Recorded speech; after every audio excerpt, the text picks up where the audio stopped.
तो प्यारे साथियों नमस्कार। कैसे हैं जी आप सभी। आई होप आप लोग अच्छे होंगे, अच्छे से अपना तैयारी कर रहे होंगे।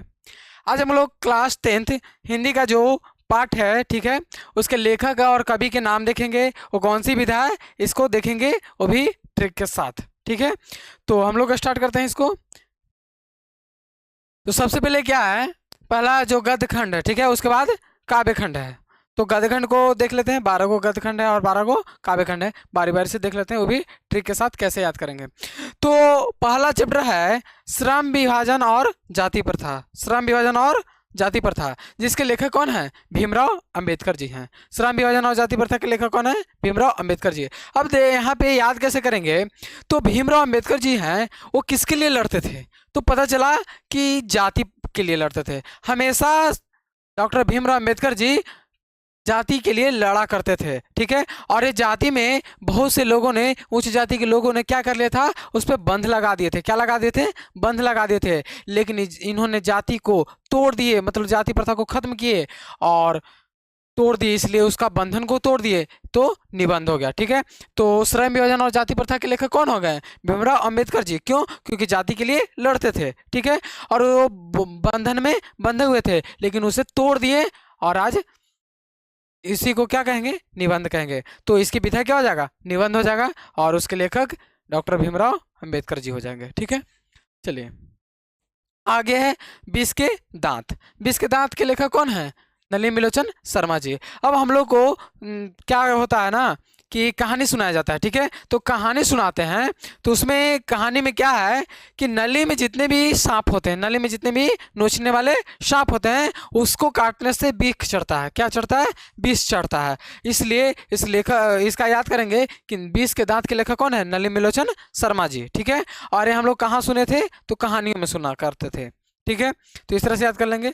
कहानी में हम लोग सुना करते थे क्या, कि नलियों में जितने भी होते हैं नोचने वाले सांप, उसे काटने से विष चढ़ता है। ठीक है, तो इस तरह से याद कर लेंगे। विष के दांत के लेखक कौन है, नलिनीलोचन शर्मा जी, और उसकी विधा कहानी है। ठीक है, चलिए आगे है भारत से हम क्या सीखे। तो भारत से मैक्सिमम लोग क्या सीखता है, भारत से मैक्सिमम लोग, मैक्सिमम कहने का मतलब मैक्सिमुलर है। ठीक है, तो भारत के मैक्सिमम लोग क्या सीखते हैं, तो भाषण सीखते हैं। क्यों, क्योंकि यहाँ का जितना भी व्यक्ति है ज़्यादातर मंत्री और विधायक बनने की कोशिश करते हैं। ठीक है, इस कारण यहाँ के लोग ज़्यादातर मैक्सिमम लोग क्या सीखते हैं, भाषण सीखते हैं। तो भारत से हम क्या सीखे के लेखक कौन हो गए, मैक्सिमम से मैक्सिमुलर जी, और भाषण से भाषण इसका विधा हो गया। ठीक है, तो भारत से हम क्या सीखे, मैक्सिमुलर जी इसके हो गए, लेखक हो गए, और विधा क्या हो गया, भाषण हो गया। ठीक है, चलिए आगे है नाखून क्यों बढ़ते हैं। नाखून क्यों बढ़ते हैं, ठीक है। अब नाखून क्यों बढ़ते के लेखक कौन है, हजारी प्रसाद द्विवेदी। हजारी प्रसाद द्विवेदी जी हैं। अब देख रहे हैं नाखून क्या आज से बढ़ रहा है,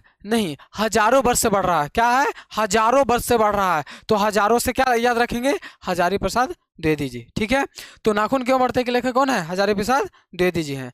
ठीक है, अब इसका विधा क्या है, ललित निबंध। नाखून ज्यादातर कैसा होता है, लाल होता है। कैसा होता है, लाल। ठीक है, लाल रंग से रंगते हैं, तो लाल होने के कारण इसको क्या बोलेंगे, ललित। लाल से क्या हो जाएगा, ललित। और उसका बंधन होता है, माने कि बहुत से लोग होते हैं जो नहीं काटते हैं, लेकिन बंधन तोड़ने के लिए उसको काटना पड़ता है। ठीक है, तो इसलिए ललित निबंध हो जाएगा। ठीक है, तो नाखून क्यों बढ़ते के लेखक कौन है, हजारी प्रसाद द्विवेदी जी। इसको दूसरे तरीके से भी याद कर सकते हैं, कैसे कि नाखून, नाखून को आप लोग कहते हुए सुनोगे कि हजामत बना लो। क्या कर लो, हजामत बना लो। क्यों, क्यों बनाना है, क्योंकि प्रसाद बांटना है। हजामत बना लो, नाखून को हम लोग बोलते हैं नाखून को क्या बोलते हैं, हजामत बना लो। तो नाखून बना लो, इसका मतलब हजामत बना लो। क्यों, क्योंकि प्रसाद बांटना है। तो हजामत से क्या हो जाएगा, हजारी प्रसाद दे दीजिए। ठीक है, इस तरह से। और नाखून जो है लाल होता है, इसलिए ललित। चलिए आगे है नागरी लिपि। क्या है, पांचवा में है नागरी लिपि। इसके लिए जो लेखक है वो है गुणाकर मूल्य। अब देखे होंगे क्या कि नगर में, नागरी से हम लोग क्या याद रखेंगे, नगर। ठीक है, तो नगर में जो है कई गुना कर जो है से बढ़ जाता है। कर का मतलब टैक्स। ठीक है, तो कई गुना टैक्स क्या हो जाता है, बढ़ जाता है। तो इस तरह से हम लोग याद करेंगे कि नागरी लिपि के लेखक कौन है, गुणाकर मूल्य जी हैं। ठीक है, अब उसमें देखे होंगे कई लोगों पर बंधन लगा दिया जाता है कि तुम्हें इतना टैक्स देना है तो देना है, लेकिन बहुत से लोग ऐसा नहीं करते हैं, उस बंधन को तोड़ देते हैं, इसलिए इसका क्या हो जाएगा, विधा निबंध हो जाएगा। ठीक है, शहरों में देखे होंगे, नगरों में देखे होंगे क्या कि कई गुना कर बढ़ जाता है। गुना कर का मतलब गुणाकर मूल्य, ठीक है। और उस बंधन को नहीं मानते हैं, इसलिए निबंध हो गया, ठीक है। चलिए आगे हम लोग देखते हैं क्या है। छठा नंबर बहादुर। बहादुर, अब हम लोग सुने हैं क्या कि नानी कहानी सुना रहे थे। नानी क्या कर रहे थे, कहानी सुना रहे थे क्या, कि जितने भी बहादुर हैं, जितने भी बहादुर लोग होते हैं वो मरने के बाद क्या हो जाते हैं, अमर हो जाते हैं। मरने के बाद अमर हो जाते हैं। और अमर से क्या रखेंगे, अमर कांत जी, ठीक है। तो बहादुर के लेखक कौन है, अमर कांत जी। और ये कहाँ सुने थे आप, नानी के कहानी में, ठीक है। चलिए आगे आपका है सातवां नंबर। आगे है सातवां नंबर। अब देखिए परंपरा का मूल्यांकन, इसके लेखक कौन है, रामविलास शर्मा जी, ठीक है। तो परंपरा का अगर मूल्य समझना है ना, परंपरा का अगर मूल्य समझना है तो कहाँ से सीखिए, राम जी से सीखिए। क्यों, क्योंकि परंपरा उनके उनके जैसा परंपरा आज तक किसी ने नहीं किया है, ठीक है। और उस पे बंधन लगा देते थे कि भोग विलास में नहीं रहना है, लेकिन ये जो है राम तो है लेकिन भोग विलास में रहते हैं, इसलिए इस बंधन को तोड़ देंगे तो निबंध हो जाएगा, ठीक है। क्यों, क्योंकि उनका भोग विलास नहीं था और ये भोग विलास करने वाला है, मतलब बंधन को नहीं मानने वाला है। तो परंपरा का मूल्य कौन मानते थे, राम जी मानते थे, लेकिन बंधन को तोड़ दिए इसलिए राम विलास जी हो गए, ठीक है। तो परंपरा का मूल्यांकन के लेखक कौन है, रामविलास शर्मा जी। और इस बंधन को तोड़ दिए थे इसलिए निबंध हो गया, ठीक है। चलिए आगे है जी जित मैं निरखत हूँ, जिनके लेखक कौन है, बिरजू महाराज जी, ठीक है। देखे होंगे क्या कि अगर कोई एक बार जीतता है, एक बार टॉप करता है तो उसको टॉपर कहते हैं, मतलब राजा कहते हैं, ठीक है। लेकिन जीत जीत मतलब बार बार जो जीतता है उसे राजा नहीं बल्कि महाराजा कहते हैं। तो महाराजा, यहाँ पे बिरजू महाराज की जगह पर क्या कहेंगे, महाराजा, ठीक है। जो एक बार जीता है उसे राजा कहते हैं, लेकिन बार बार जो जीता है उसको महाराजा कहते हैं। और महाराजा से हम लोग याद करेंगे बिरजू महाराज, ठीक है। जी जीत मैं निरखत हूँ, कोई भी जो जीत है उसको लोग साक्षात देखते हैं, इसलिए इसका विधा क्या हो जाएगा, साक्षात्कार हो जाएगा, ठीक है। और एक बार जो जीतता है राजा, लेकिन जीत जीत है मतलब बार बार जीतता है, इसलिए महाराज जी होंगे, तो बिरजू महाराज जी, ठीक है। चलिए आगे हम लोग देखते हैं नौवां क्या है, अभिमन्यु। अभिमन्यु जिसके लेखक कौन है, अशोक वाजपेयी जी, ठीक है। अब कैसे याद करेंगे कि एक ललित जो है क्या करती है, ललित जो है वो बीन बजाती है। अभिमन्यु से याद रखेंगे, बीन बजाती है, क्या करती है, बीन बजाती है। तो बजाती से वाजपेयी, ठीक है। ललित जो है वो क्या करती है, बीन बजाती है। तो ललित से ललित रचना हो जाएगा, अभिन्न से अभिमन्यु हो जाएगा, ठीक है। और बजाना से वाजपेयी जी हो जाएंगे, ठीक है। इस तरह से याद कर सकते हैं। दूसरा तरीका क्या है कि गद्य खंड में जितने भी हैं चैप्टर, उसमें सिर्फ एक ही जो नौवां चैप्टर है जिसके लेखक का भी नाम अ से, सॉरी गद्य खंड का भी नाम अ से और लेखक का नाम भी अ से ही शुरू है, इस तरह से याद कर लेंगे। और ये सबसे बेहतर क्या है कि ललित जो है वो बीन बजा देता है, किसको, बीन बजा देता है अशोक को, इस तरह से याद कर सकते हैं। ललित जो है वो बीन बजा देता है अशोक को, इसलिए बीन से क्या हो जाएगा, अभिमन्यु हो जाएगा और ललित रचना हो जाएगा, यहाँ पे अशोक वाजपेयी जी हो जाएंगे, ठीक है। चलिए आगे क्या है, मछली। क्या है, मछली। मछली के लेखक क्या है, विनोद कुमार शुक्ल। आप देखे होंगे कि ज़्यादा ट्रेंडिंग में था, सुन रहे हो ना विनोद, इस तरह से, ठीक ना। तो विनोद को एक बात बताया जाता है, वो कहानी सुनाया जाता है। क्या कहानी सुनाया जाता है कि म से मछली, म से महाराष्ट्र, मतलब महाराष्ट्र के जितने भी लोग हैं वो सब कैसे मछली खाते हैं, तो सूखा हुआ मछली खाते हैं। कैसे खाते हैं, सूखा हुआ मछली खाते हैं। सूखा से मतलब शुक्ल याद रखेंगे, ठीक है। सूखा से क्या याद रखेंगे, शुक्ल, ठीक है। तो मछली के लेखक कौन है, शुक्ल है, विनोद कुमार शुक्ल जी हैं। कहाँ सुनाया गया है, तो कहानियों में सुनाया गया है। कहाँ की कहानी है, तो महाराष्ट्र की कहानियों में सुनाया गया है क्या कि जितने भी महाराष्ट्र के लोग हैं वो मछली कैसे खाते हैं, शुक्ल खाते हैं, इसलिए विनोद कुमार शुक्ल जी, ठीक है। इस तरह से याद करेंगे। मछली के लेखक कौन है, विनोद कुमार शुक्ल जी। और ये हम लोग कहाँ सुने हैं, तो कहानियों में सुने हैं। आ गया नौबत खाने में इबादत। नौबत खाने में इबादत जिसके लेखक है यतेंद्र मिश्र जी। लेकिन अब 9 वक्त खा रहा है, मतलब कि एकदम अंत कर दिया, अति कर दिया है। तो जब अंत में 9 वक्त खाना खाएगा, इसका मतलब अति कर देगा कि नहीं। तो जब अति कर देगा तो अंत में उसको क्या मिलेगा, मिश्री मिलेगा। अंत में क्या मिलेगा, मिश्री। अब मिश्री से याद रखेंगे मिश्र, ठीक है। मिश्र से क्या याद रखेंगे, मिश्र जी। और अंत में मिश्र आ रहा है, ठीक है। तो 9 वक्त जो खाना खाएगा वो अति कर देगा, अंत मतलब कर देगा, और अंत में याद रखेंगे 9 वक्त खाना कब मिलेगा, सिर्फ मिश्री ही मिलेगा, ठीक है। तो इस तरह से याद करेंगे। और वो जो 9 वक्त खाने वाला है वो कोई जानवर नहीं बल्कि क्या हो सकता है, व्यक्ति ही हो सकता है, क्योंकि जानवर का देखे होंगे चारा सुबह शाम और उन्हें ज़्यादा टाइम नहीं मिलता है, खाते रहता है लेकिन ज़्यादा बार नहीं खाता है। और एक कह रहा है 9 वक्त खाता है, तो 9 वक्त कौन खा सकता है, तो कोई व्यक्ति ही खा सकता है। क्या, तो लास्ट में क्या मिलेगा, मिश्री ही मिलेगा।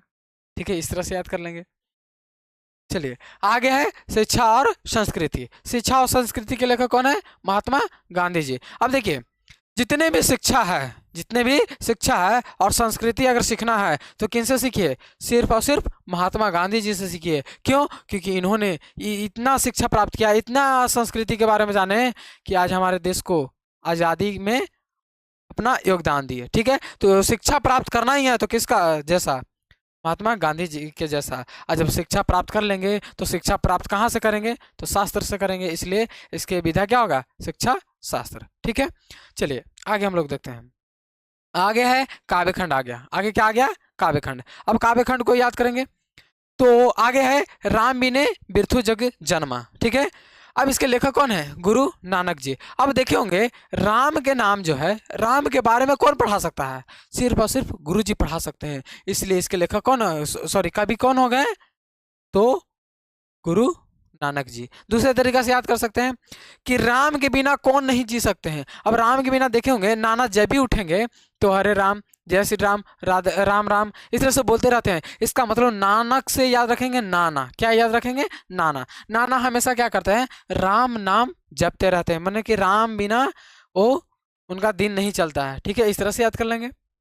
चलिए दूसरा है प्रेमयनी श्री राधिका। अब राधिका जो है, राधिका जी वो प्रेम के रस में, क्या, प्रेम के रस में, रस के खान में इतना डूब गए हैं, इतना डूब गए हैं कि मतलब कि बीच में कुछ दिखाई नहीं दे रहा है। तो प्रेमयनी श्री राधिका, राधिका जो है प्रेम के रस में, क्या, प्रेम के रस के खान में डूब गए हैं। तो प्रेम के रस के खान का मतलब रस खान जी। ठीक है, तो प्रेमयनी श्री राधिका के लेखक कौन हो गए, इनके जो कवि हैं वो हैं रस खान जी। ठीक है, इस तरह से याद कर लेंगे।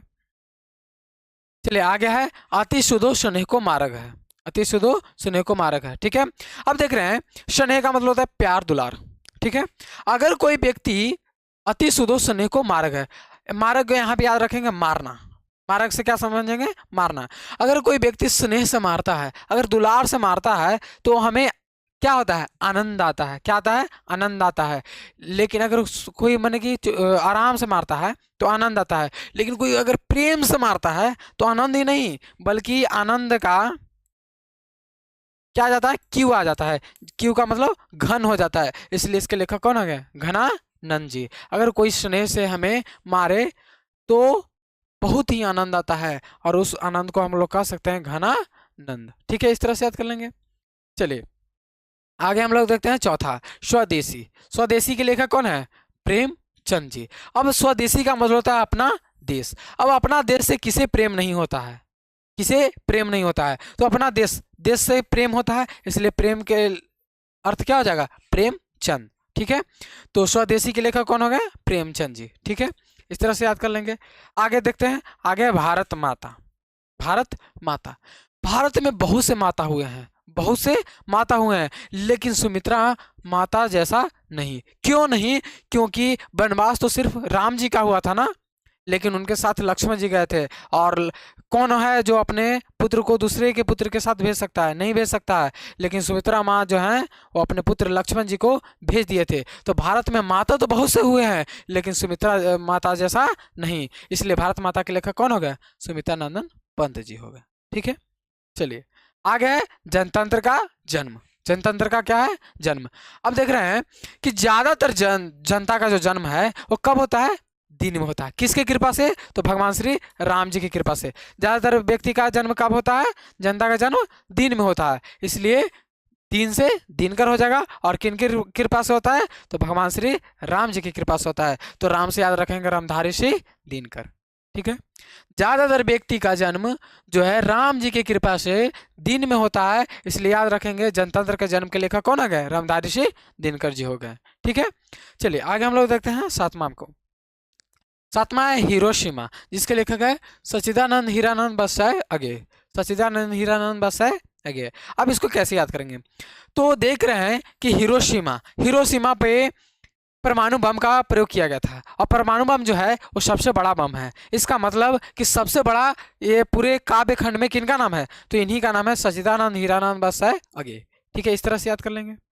और नहीं तो दूसरा क्या है, लास्ट में देख रहे हैं आगे। अब देखते हैं हिरोशिमा पे एकदम क्या हो गया था, आग ही आग हो गया था, इसलिए याद रखेंगे आगे। ठीक है, इस तरह से भी याद कर लेंगे। और नहीं तो सबसे बेहतर क्या है कि हिरोशिमा पे बहुत बड़ा बम गिराया गया था जिसका नाम परमाणु बम था, और इसलिए इनका लेखक का नाम भी बहुत बड़ा है, सच्चिदानंद हीरानंद बस है आगे। ठीक है, आगे है एक वृक्ष की हत्या, जिसके लेखक कौन है?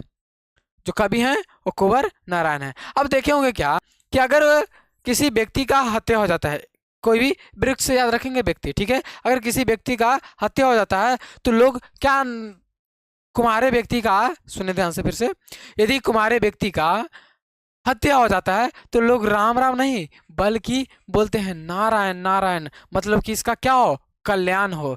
नहीं बोलते हैं कि राम नाम सत्य हो, बल्कि क्या बोलते हैं, कुमारे व्यक्ति का यदि हत्या हो जाता है तो बोलते हैं नारायण नारायण। तो कुमारे से याद रखेंगे कुंवर नारायण जी और एक वृक्ष की हत्या। ठीक है, तो एक वृक्ष की हत्या कौन के लेखक कौन हो गए? कुंवर नारायण जी। ठीक है, इस तरह से याद कर लेंगे। आगे है नौमा, हमारी नींद। हमारी नींद के लेखक कौन है? जो कवि हैं वो बीरेन्द्र डंगवाल जी हैं। हमारे नींद के कवि बीरेन्द्र डंगवाल जी हैं। अब इसको याद कैसे करेंगे?